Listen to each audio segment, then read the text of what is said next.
I'd like to acknowledge the traditional custodians of the lands that we all work, live and play on, both in Australia and internationally. I just recognise the continuing connections that we have to waters, land and culture, and pay respects to elders past and present. We here in Australia acknowledge the gift of wisdom that Aboriginal and Torres Strait Islander peoples continue to generously share with us. And I'd just like to also acknowledge my own Gamilaroi ancestors that came before us today. So we're here today as part of the Emancipatory Dialogue project that Donna Baines and myself are members of, and we are very honoured to have the Directors of CURIJO, Belinda Kendal and Tina McGhie, to be here with us, and I will let them introduce themselves a little bit as well. I'm Bel Kendal. I'm a Barkindji Worimi Wailwan Wiradjuri woman from New South Wales. I'm down sitting on Wiradjuri country in southern New South Wales, and I'm the co-CEO of CURIJO. Tina McGhie, and I'm a Wiradjuri Ngunnawal woman, born and raised on the beautiful Ngunnawal country here in the Illawarra, and I'm co-CEO at CURIJO and pleased to be here today. Thank you. I'm Donna Baines. I'm a white woman who's working, living and playing on the unceded, occupied, ancestral and traditional lands of the Musqueam people in Vancouver, BC. And I'm located on Jinnaburra country myself today as well. So I think we need to talk. So shall I ask? I'll ask the first question. One of the things we've been really interested in with CURIJO and with the way that you work is the fact that you centre your Aboriginal ways of knowing, doing and being. And in that, you're very ethical and value-based. Do you want to talk to us a little bit about your Aboriginal values and how you centre them in your leadership? Yeah, I'm happy to go first. I think for me, it really is, it's probably hard to describe whether it's a thought of a way that things are done. It's kind of the natural or the norm because it's the way that I've been raised. And when I say raised, I don't just mean from family and people in my immediate connections or extended family, but also people in my community in which I have lived. And I suppose those teachings on, our culture and that ethical stance make, the thoughts of how we do things every day just come natural, that we're constantly thinking about how any decisions we make are not just going to affect us but going to affect our staff, going to affect the communities in which we might be living or working on, but also our communities in which we come from, in a pride and a respect way, always thinking about whether or not that's something that we should be doing or we shouldn't be doing, and what the impact will be. I suppose for me,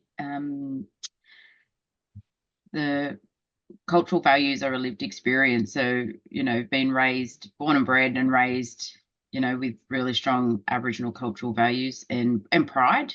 So, the things that we do actually come naturally. And I think some of the biggest values around that are relationships. So relationships with, everything that exists and within the workplace. That's really, really, really key. And it's also about sharing and caring, which I think is massively important. And I suppose it's not thinking about the individual. It's about thinking about the collective. So that in leadership, that includes every single person that we work with. So Tina and I work together. So we have an awesome team, but I think, we might have a hierarchical structure in the Western world around business, but in practice, we have a flat structure where everyone brings value and we value, diversity and what everyone brings. And we've talked before that you don't necessarily, in a lot of non-Indigenous structures, someone has a role and a job and that's kind of all they do, but you've actually talked about how your staff, you actually allocate them due to their strengths and their passions and what they do well. So if a project comes up, they can move over there and do that because that would suit them. I would think that's a new way of doing things for some businesses. Would you agree with that? Most Yeah. definitely. I totally agree with that. And I think that's where there's, I don't know if conflict's the right word, but it doesn't align with the Western ways, especially around Western, job descriptions and business hierarchies and so on. So, we always aim to support staff and around their strength and growth as well, and their interest areas. So we do look at what we actually apply for. We don't apply for everything.